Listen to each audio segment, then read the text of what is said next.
I'm here, back in the Hat Studio. Same day, different shirt, with Chris Bentley, who I have just met now, and so thanks, Chris, for making time. And you're a pro at this, I know. So, so I have high expectations. The reason I say same day, different shirt is because this is a brand new show. So thanks for being willing to be on a brand new show. There may not be an audience. We don't know. Hopefully, there's going to be an audience. But we're in the what they call the first 5. We got to get the first 5 episodes recorded, and so we're pulling double duty here. So to get these out, and you just agreed. I don't, you and I don't really know each other, but you said sure. It's a brand new show with this guy that I don't know, and I'll just be on it, and we're going to talk about something. So thanks for making your way over. Hey, thanks for reaching out, Michael. I appreciate it. Yeah, but you've been on other podcasts before. Yeah, a few. Yeah. Like how many? Like 5? Oh man, so probably probably like 50. 50. Yeah. 50. I'm guessing 50's a lot. 50 in how much time? In a couple years. In a couple years? Yeah. Do you do anything else? You just go around being on podcasts? So I'm curious. What do you usually talk about? When you usually go on a podcast, what do you usually talk about? Before I got into my current state, which I'm sure we'll get to later, I had a company, an investment management company that specialized in mineral rights or oil and gas royalties. And so the podcasts that I would do, that I would be a guest on, were like focused on finance or investing or oil and gas type things. So, some mineral rights podcast and family office club podcast, stuff like that. And so now we're talking about bigger and better things.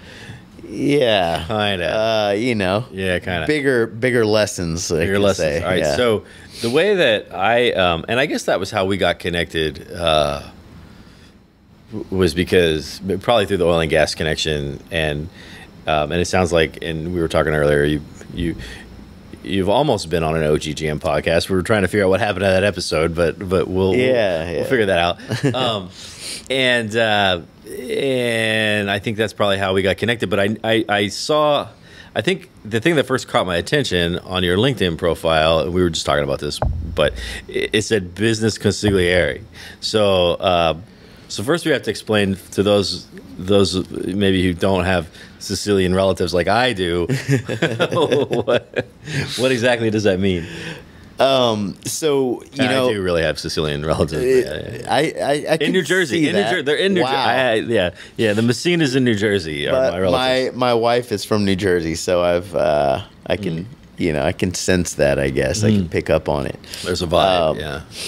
No, the business consigliere thing, I got my MBA at Rice, so I have a little bit just that MBA, not that makes you a guru or anything, but had some business stuff and then some experience running my own company and things like that. And so a lot of my friends who were entrepreneurs as well had reached out to me just to, talk to me about stuff that they couldn't necessarily talk to their board about or to their management team.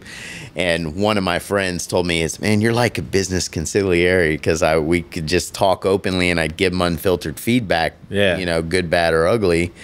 And you start the sentences with, not for nothing, but... Yeah, exactly. You got to start. I mean, I smoked cigars and did all that. Well, speaking of which, I'm also a big cigar fan. I don't know if you were serious about that. I wasn't. Dan won't let me bring the air handlers in here to have the cigars, but I'm one day I'm gonna wear them down, right? But we should know, just in case people think I'm being unfriendly, because I've done a couple episodes already, and this is part of the BrainPub Network, where we have this sort of like the whole concept is that we can bring people together, we can have a drink, talk about something where maybe we don't necessarily agree. Sounds like maybe you and I are going to agree on some things, but we could, we don't have to agree, but we can still be friends. But in this case, you're not. So you're on a program, right? So you're not a teetotaler necessarily. Oh, I love bourbon is more than the next guy probably, but I'm trying to lose a few pounds. So I have given up drinking and among other things for 75 days. 75. So not the whole 30, because this is 75 days. Why did you take the 75 day. Why didn't you just go with the 30-day program? That's a lot easier. I probably needed the 70. You know, I got way out of shape, so it needed the extreme version. And you're on day 20, you said. Yeah, day 20. How's it going so far? It's all right. My body's sore because part of that program is also 2 workouts a day, so I've been doing that. Diet, you know, not getting that nightcap in is you know, but it's all right. Been through worse. You can see I'm not holding back. I'll live vicariously through you. I also ate a sandwich in front of you, so I feel like we're friends now. All right, let's start with well, first of all, since we're still in our first 5 episodes getting the show going, a little bit about this show, Saving the Dream. And I don't know, when I sent you a note to see if you want to be on the show, I don't know what you thought. But the idea is we've got this notion of the American dream. That whole and it probably means different things to different people nowadays when you say it. You know, and some people probably think it's good, and some people probably... In fact, there was just a survey in the Wall Street Journal about this. And not everybody thinks it's great. But it goes back to... It starts with this book.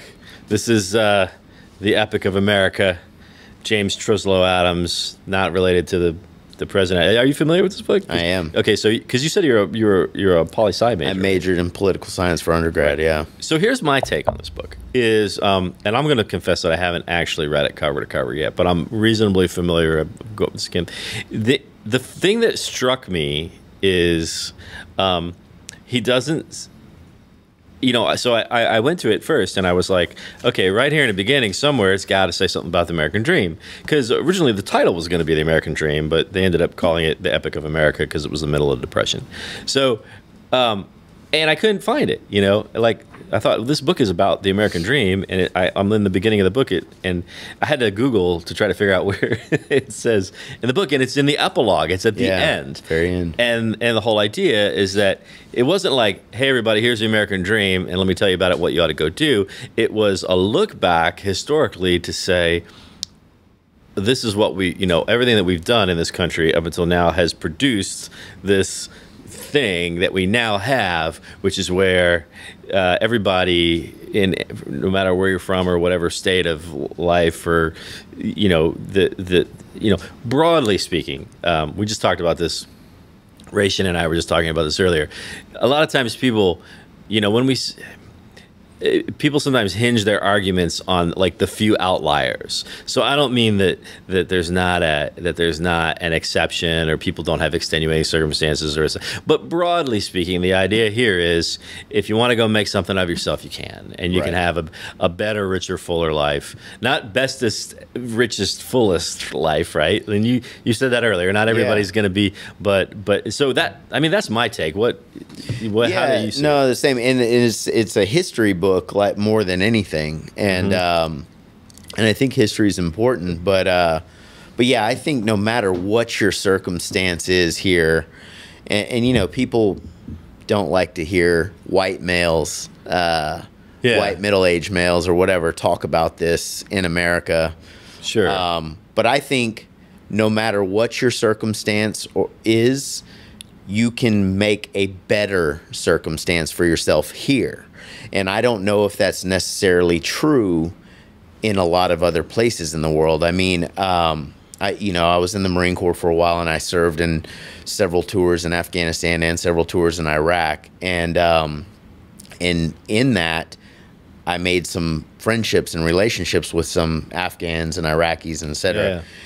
And I've got a lot of Afghans reaching out to me right now. And I know that's an extreme example that I'm giving you, but those Afghans that I'm talking to now, there's no way for them to go make a better I mean, beyond extreme, like, hey, pick up a weapon and go fight for your life, and maybe if you defeat an oppressive regime, then you can try to build a nation or whatever, right? Yeah, that's not realistically within your grasp. Right. But like, even, anybody here, whether you're a ex-con, felon, convict, black, white, gay, woman, man, whatever, you can make a better life for yourself tomorrow than it is today. You've got the opportunity to do that here. I'm not saying that you can have the same life if you're a black man as a white man, and that, you know, or if you're a woman or a gay person, that you're going to have not have any challenges or the same challenges or whatever. Challenges resulting from not from your own ability, right? Necessarily, but right? you can make a better life for yourself. Yeah. Right. So now I think where people get that twisted is where they think like, oh, they see the Kardashians or Donald Trump or whoever they like to put on the pedestal or whatever, and say that, well, I can't be like that because I'm the. Well, nobody promised you that you could be like that person. But you can make a better life for yourself, right? Yeah. And your family. Yeah. So. That's the idea. Now, I want to. Now, of course, there are a whole bunch of people who don't necessarily agree with that. And by the way, I would love to find. I would love to have. I'm going to try real hard with this show to not only have people that agree with me, because I really do want to. I want to put the BrainPub concept to the test and say, can we sit down and disagree and still be friends? But let's back up. So you have kind of an interesting story, because just looking at you right now, somebody might be like, sure, easy for him to say. He obviously falls into the easy demographic, right? Mm-hmm. But your life's actually hasn't been so easy. So even and you can tell however much of it you want to tell, but there's like a lot of interesting, even going back to growing up and all the way through the whole thing, right? So it's not been a cakewalk.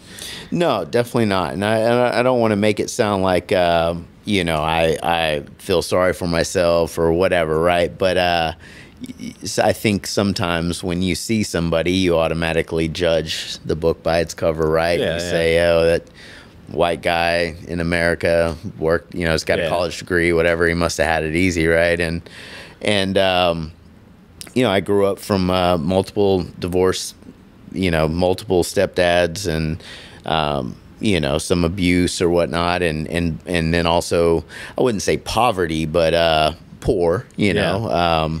My mom didn't graduate high school and never went to college, and so when she was in between husbands, you know, things were a little bit tight financially, and you know, so I grew up moving around a lot, and I joined the Marine Corps right out of high school. Tried to, you know, get out of East Texas as quick as I could, and spent 14 and a half years in, and several combat tours, and experienced some things there, and then got out after 14 and a half years. I got medically discharged, and then came to Houston, because in January of 2014, Houston was a good place to be in oil and gas, and you could get January it was, October not so much. No, and I got extremely lucky. So I got a job as a landman, right-of-way agent, both kind of straddling the you know, between midstream and upstream land work. But worked for a company, and luckily that project was already underway, and so I was able to last through a few days before Christmas of 2015 before I got laid off. So once the project was over, they were done with me, you know, and then so, but I worked for 2 years after getting out of the Marine Corps. I worked for 2 years, and I started a business in early 2016 on my own, because I still saw opportunity to work and to make, you know, to make some money. So interesting there is you, because this came up on the last episode with Ration, which is where he said, you know, and so he comes from, he's got a lot of friends who have immigrated here. And he said his perspective was, when those of us who are not from here, when we look here, what we see is a lot of opportunity to, like, I could do anything. And he said, and most of my friends are doing like 3 things. Like, they have a job that pays the bills, but they're starting a business over here, and they're also doing this thing, they're doing this thing. And that's just kind of what they see as like wide open spaces, because in terms of the different types of things you could do, because you don't have the handcuffs and the constraints and stuff that you have, like you mentioned, in other countries. So, similar for you, right? Like you said, okay, well, I've been in the Marine Corps, and like you had this growing up that wasn't fantastic, but joining the Marine Corps was probably a good move at that point, right? Great. You know, and then you got like clobbered by the whole oil and gas 2014, 2015 thing, and so you said, I'm just going to start a business. Yeah. Right, and you did. Mm-hmm. And it went well. Yeah.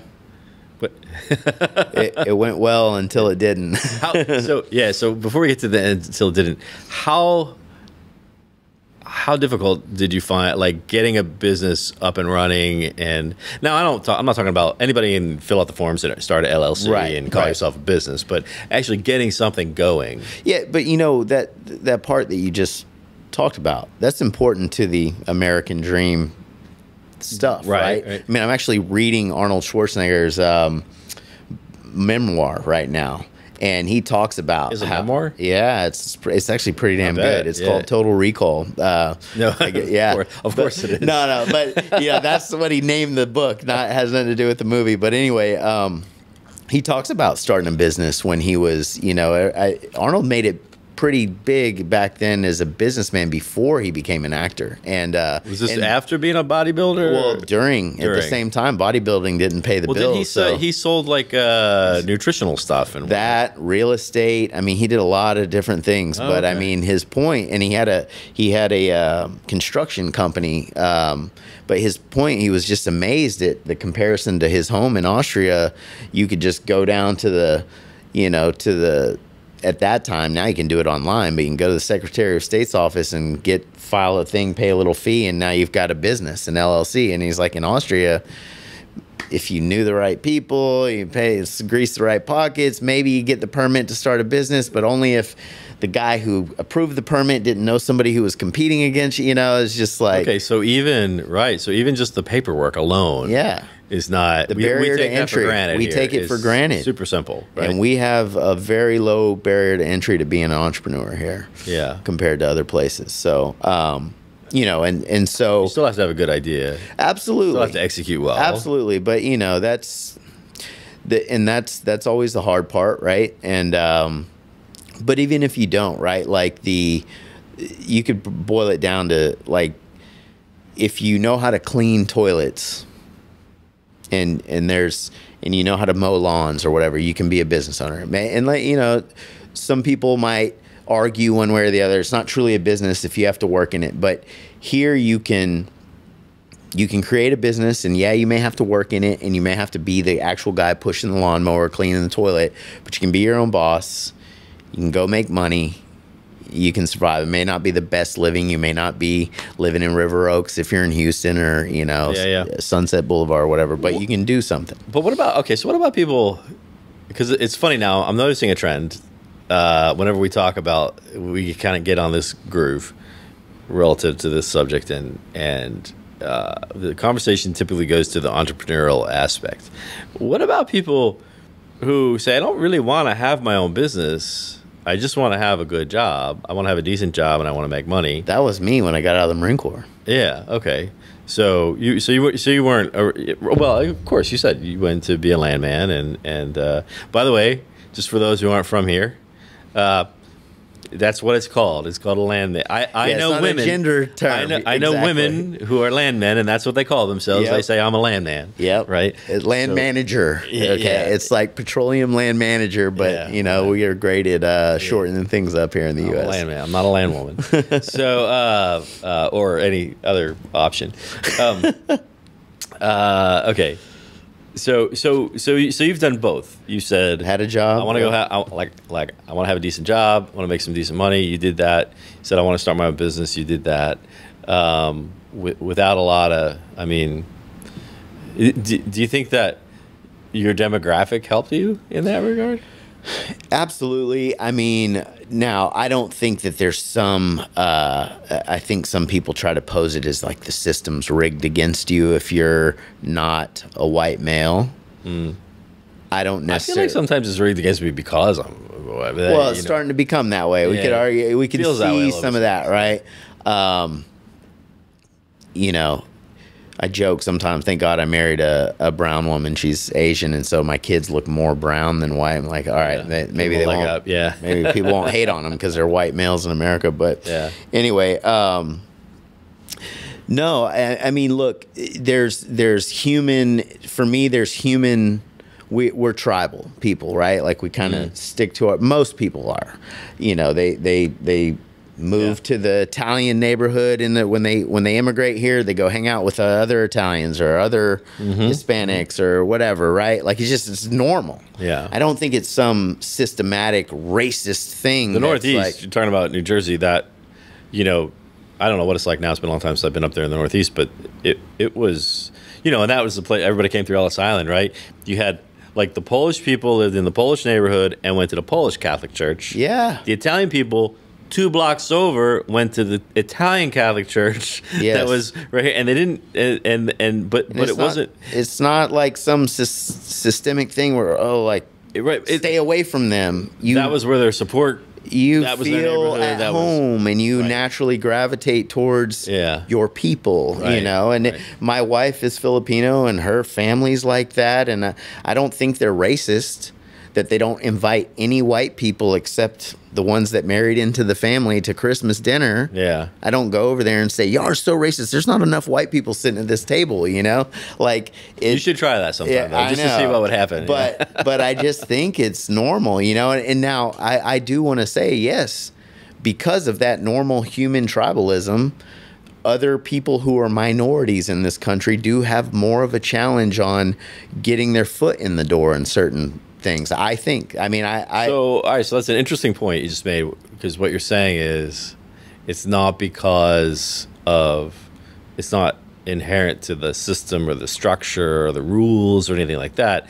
It's just that people gravitate toward that other people who are like them. I'm not saying racism doesn't exist. Obviously, there are some racist people or whatever, but it's not, when you go to apply at a job at name any Fortune 500 company, there's not some secret page in the back of the HR manual that says, oh, this guy's black, give him some excuse and tell him, thanks for the interview, we'll be in contact. And then they get, like, there's no conspiracy against a certain race or anything. It's on a human level. Maybe that hiring manager had some, I wouldn't even call it racism, but some bias against, like, a discomfort of some sort. Whatever it is. Yeah. But that doesn't make it that's a human thing, right? And if I was to go, I mean, the thing that bothers me a lot with some of the narrative going on today is that these are all Americans. Most of the people banging this war drum are people who grew up in America and never experienced any other country. Yeah. For you and I to go start a company in Africa, or even just to get a job somewhere in Africa, even South Africa, whatever. We'll use South Africa because I know that one more than other countries over there. But, like, you can't go own a company in South Africa without partnering with a black South African person, not just a South African, a black South African person, and they have to be director and officer and have like more authority than you to be that company's to start that company there, and then good luck going to try to just get a job there with any of those companies, a good quality paying job as a new immigrant, not knowing anybody. Like, move to Johannesburg and just tell me how you can go make it on your own. Yeah. Applying for jobs. It's interesting because a lot of times when people make the obvious comparison, like we're doing right now, which is, you don't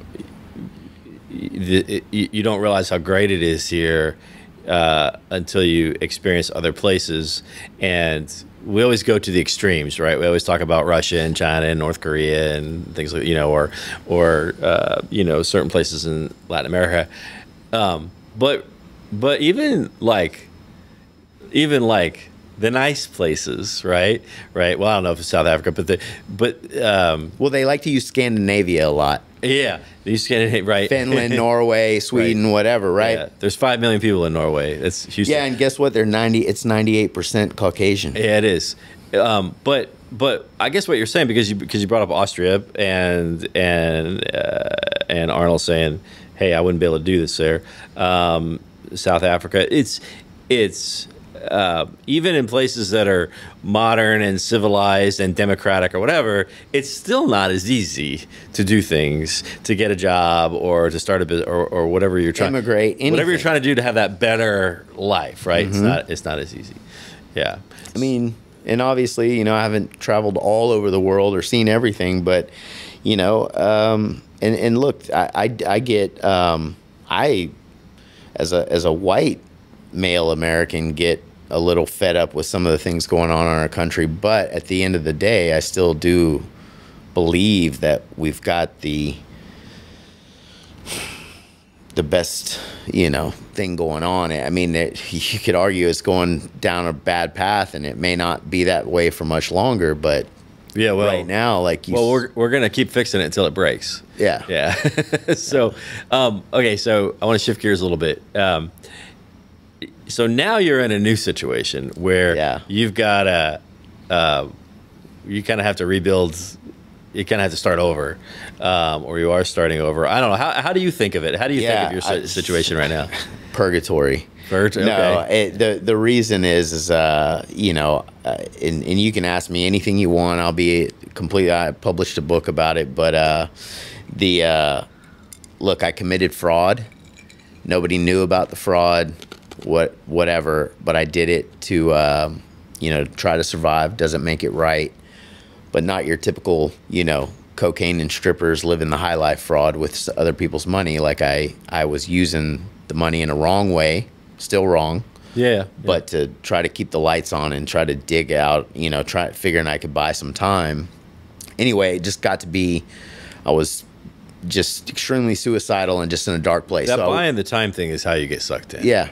Right. And then, I just need to do this until I can get to this point, and then I clear it up. Right. Yeah. And then that never comes, right? Right. So anyway, it got to be so burdensome and heavy and like just debilitating.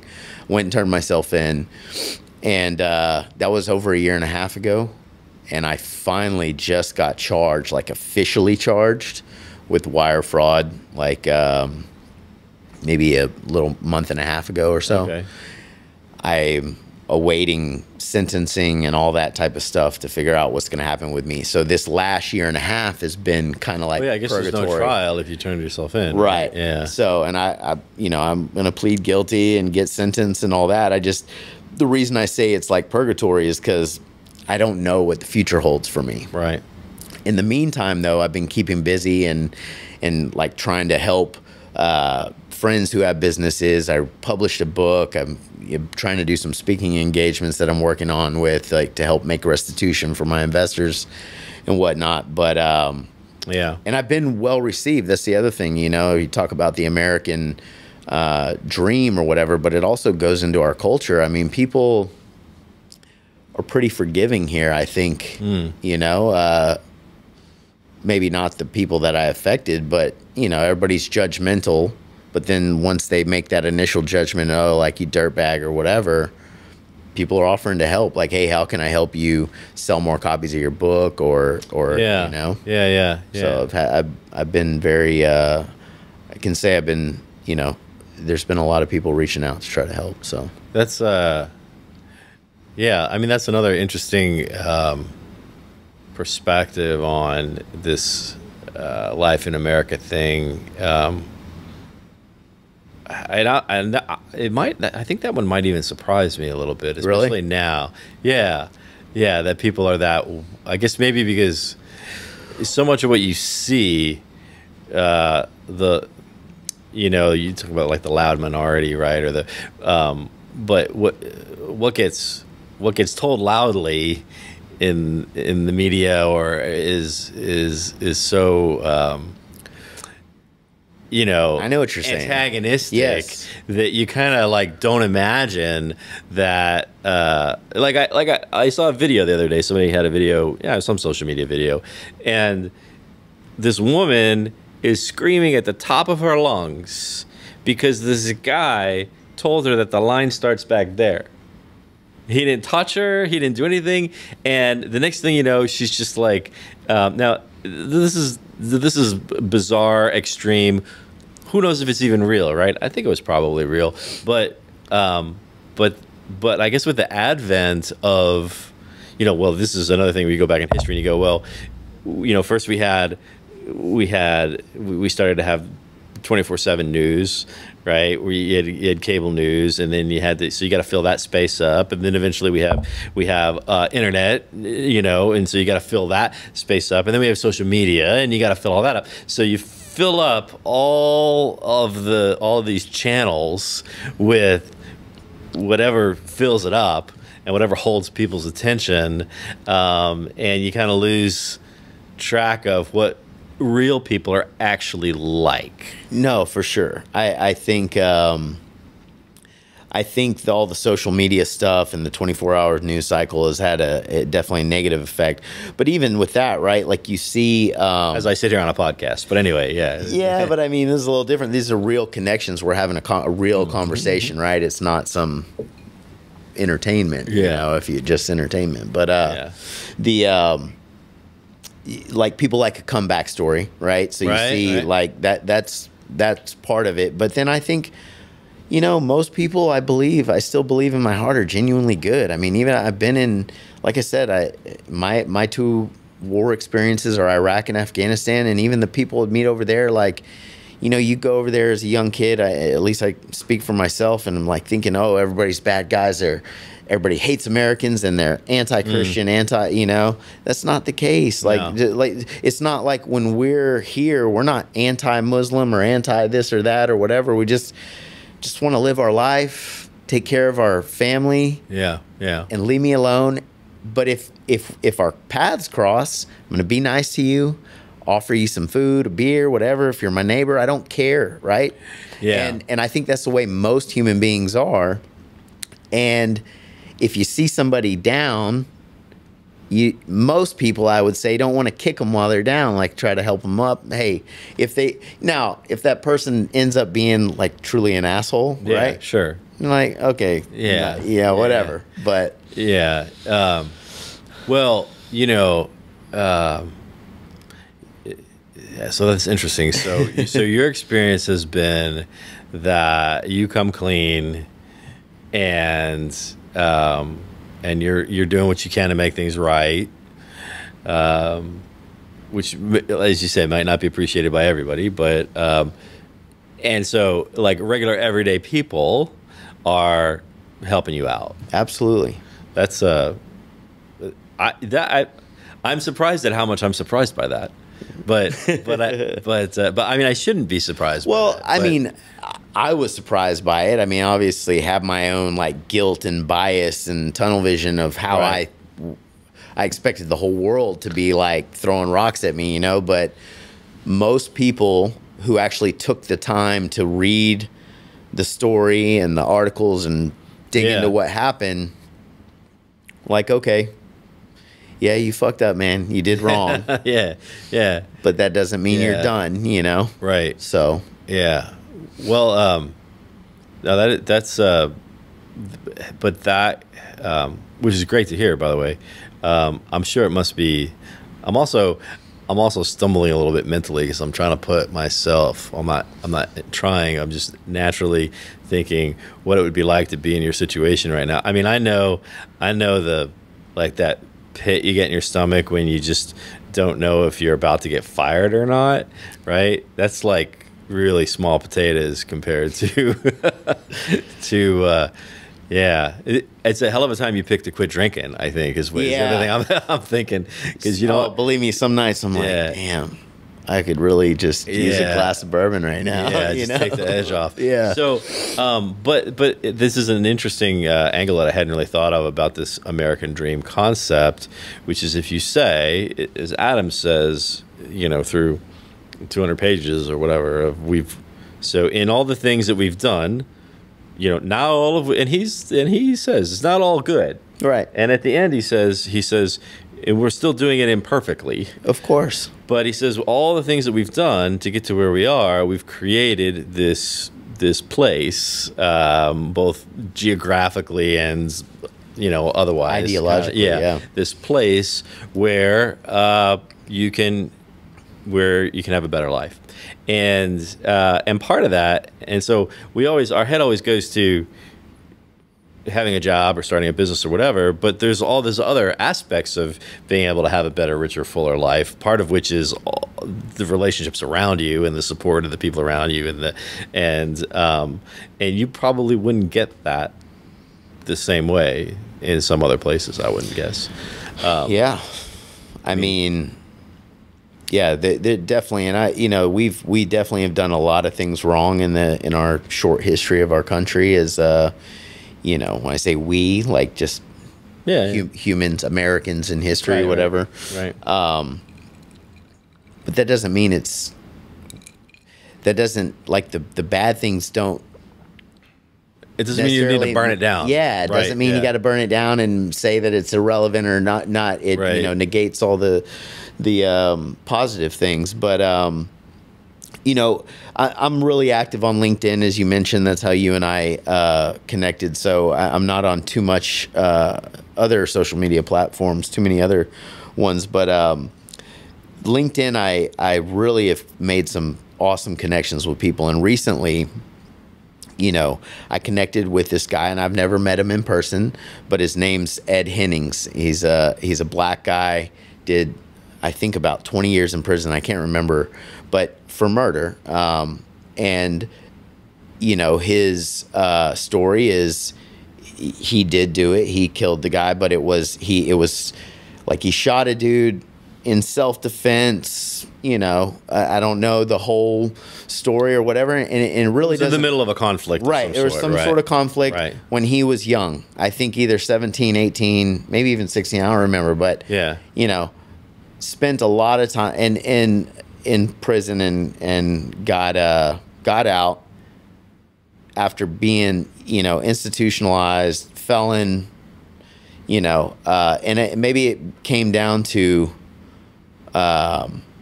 voluntary manslaughter or something like that, like a lesser charge or whatever. Right. But still, did a lot of time in prison. He pulled the trigger, right? Yeah. And he is now runs a trucking company, and he started it with got a box truck, like a U-Haul style truck, moving trucks, and built up a little fleet, and now he's just and he's an inspiring guy. And my whole point in talking about him is it's just one little story of a guy that you probably never heard of, right? Until I just mentioned his name, right. And he did that in America, but that's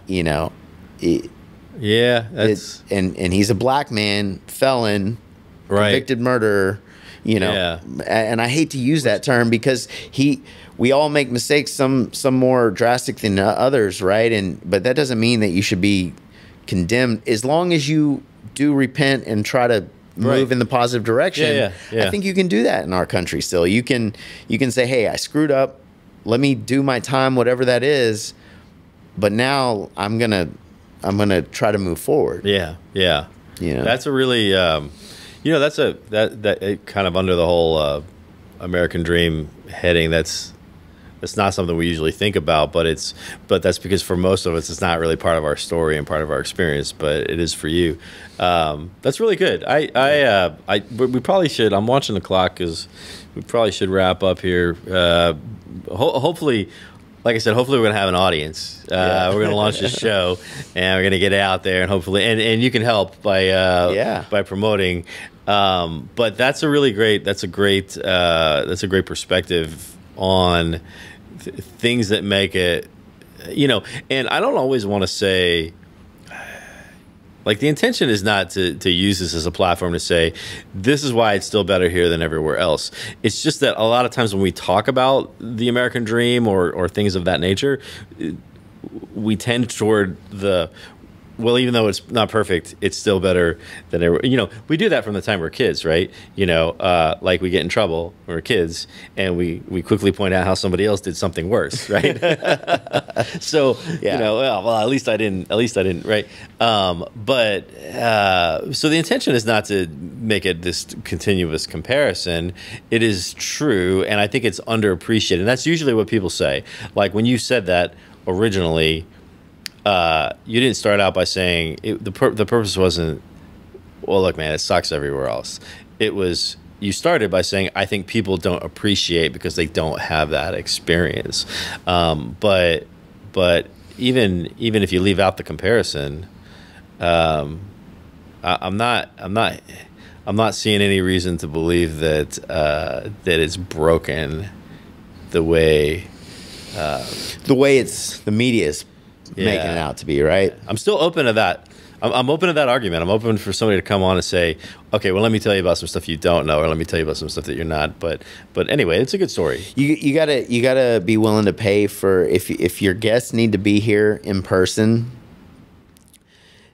You know, they may not be willing to. From the people who would have the opposite view may not even be willing to sit next to you nowadays with the whole COVID thing, right? But you got to be willing to fly somebody in from Cambridge, Massachusetts. Yeah, that's there true. You go, right? I'm not going to find him in Houston. I'm not going to find him in Houston. You're not going to find him in Houston. Probably not. Yeah, yeah. Well, I don't know. I heard there was sometime in the last couple of years, people started using this phrase about how Texas is turning purple. I think it's interesting how, and I'm not sure that's really true, but another thing that has happened is as soon as we start talking about something that has kind of two sides to it, whatever it is, we automatically map it to red and blue.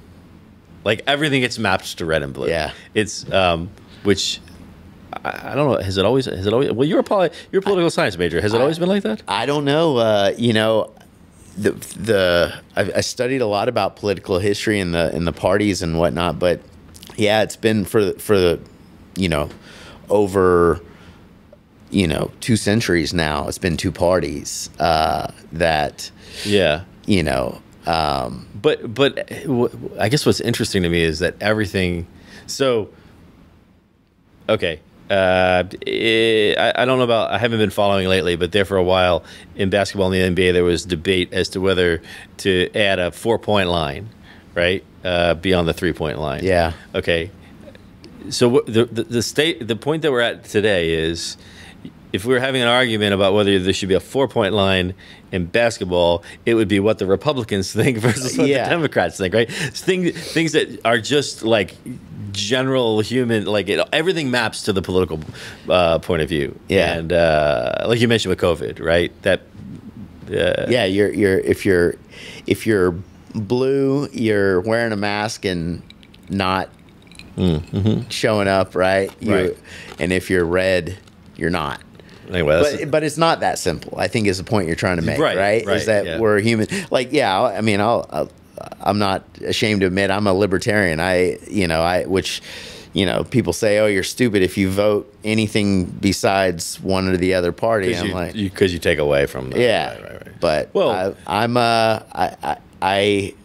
and I don't agree with everything libertarians claim to support either, but to me it's what I'm most aligned with. Well, yeah, I can stick with you on that. I think and everybody's not always, none of the parties are 100% consistent in terms of, so you just have to kind of figure out what you line with us. Anyway, that's a conversation for another day. Chris Bentley, thanks for coming out here, and thanks for having me on, Michael. I guess all the best, well wishes. Yeah, write me if I'm in prison. I never wrapped one up like this before, but hopefully things go well. Let me put it this way: hopefully we can have you back on again fairly soon. Yeah, and that'd be great. We can talk some more. I'd love it. I enjoyed it. All right, great.